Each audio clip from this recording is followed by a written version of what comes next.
Coucou mesdames et messieurs, chers amis, chers publics, voici notre petit oiseau qui s'appelle Torche que vous aviez vu récemment avec son problème de pattes et maintenant il est tout content, vous voyez, il est tout à fait guéri, plus d'ennui, il est dans sa cabane.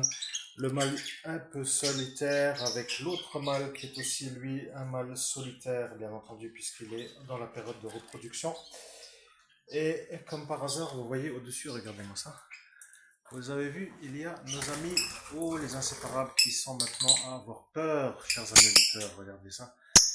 Ils n'aiment pas la couleur du téléphone. Donc ici, il y a aussi les petits en liberté, les femelles qui sont en liberté. Nous avons notre petite tribu qui est ici, toute sympathique. Notre femelle et le mâle qui vont être bientôt en capacité, parce qu'un petit mâle n'est pas encore capable de se reproduire avec la femelle qui, elle, a perdu son mâle vert, vous vous souvenez. Et la petite Gould là, elle est un peu malheureuse parce qu'elle se retrouve toute seule. Malheureusement, son mâle n'a pas fait la mue. Et enfin, si, il l'a fait justement, mais il n'a pas tenu à la mue. Et donc là, vous voyez donc la petite tribu d'oiseaux. Alors là, on a trois petits en liberté, trois petites plutôt. Ici, nous avons donc le mâle qui est un peu là. Ici, nous avons l'autre mâle qui s'appelle le. Il est là, il est tout content aussi. Bien. Et donc ici nous avons notre petite chatte qui se trouve juste ici. Regardez, je lui ai mis son petit panier parce que, enfin du moins j'avais pas trop de place pour acheter euh, euh, comment on appelle ça, le panier. Oui, donc là je lui ai mis un panier adapté à elle. Vous voyez, donc tout est bien. Mesdames et messieurs, chers amis, chers auditeurs, chers publics, portez-vous bien. D'ici là, bienvenue. Et oui, vous avez remarqué, c'est une féline qui ne mord pas les tribus animalières oiseaux. Et donc, c'est mon travail. J'ai réussi à faire cela. Et c'est un peu pour vous prouver que ce n'est pas du tout une fiction.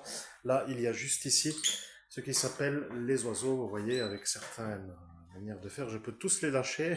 Bon, après, bien entendu, il faut un peu nettoyer autour. Et comme par magie, vous le savez, n'est-ce pas, ça pose toujours au même endroit. Donc après, il faut toujours, comme vous le voyez, faire des sortes de repérage d'endroits où ça pose pour changer les choses. Après, tout simplement, vous voyez, donc après, c'est très très bien. Donc, mesdames et messieurs, chers amis, j'espère bientôt pouvoir reproduire les perruches Catherine. Je serais bien intéressé pour réacquérir une diamant de gold, un diamant de gold, mais je ne sais pas si ça va pouvoir se faire parce que je ne sais pas non plus si elle veut. Elle est encore là peut-être pour 5-6 mues, je pense, 7 peut-être. Et le mâle était programmé pour 2. Elle est la petite perruche thérapeute là que vous avez vue avec la lapine. Vous voyez, celle-ci qui lui faisait des câlins comme elle n'arrêtait plus. Et là, nous avons nos petits, notre petite tribu d'inséparables qui sont très bien, vous voyez, sur le os de sèche avec les petits. Tiens, zoomons un peu, vous voyez, la technologie, quand ça va. Et voilà, tout le monde est très heureux. Donc là, il faut juste espérer que bientôt ceux-là vont pouvoir se reproduire aussi. Et comme ils sont très très beaux, je suis content de les avoir. Voilà, donc ici les becs crochus se comprennent très bien avec les becs droits. Et donc c'était pour le petit coucou du jour. À très bientôt pour une prochaine vidéo, chers amis auditeurs.